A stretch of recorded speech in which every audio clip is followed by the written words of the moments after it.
सर्वांना श्री स्वामी समर्थ. तर आज सकाळी सकाळी छान अशी देवपूजा केली. कालच वस्त्र वगैरे सुद्धा चेंज करून घेतलेलं होतं, कारण आज होता गुरुवार. आज एकादशी सुद्धा होती. सगळे देवांना छान छान नवीन कपडे घातलेले होते आणि लगेचच छान देवपूजा झाली, आरती वगैरे झाली, फूल वगैरे अर्पण करून झालं, चहा वगैरे घेतला छान गरमागरम आणि लगेचच केंद्रामध्ये गेले.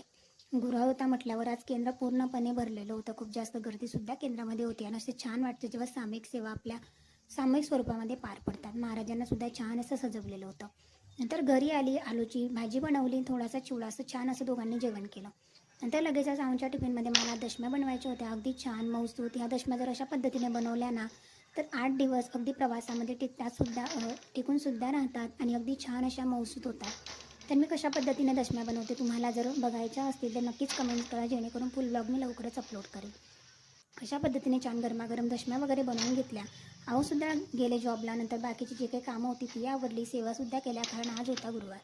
त्याच्यानंतर गुरुवारच्या वेळेस जास्तीच्या सेवा असतात. संध्याकाळी छान अशी देवपूजा वगैरे झाली, स्वामीचरित्र वाचून घेतलं, दिवे वगैरे लावले आणि असं होतं माझा आजचा दिवस. सगळ्यांना थँक्यू, बाय.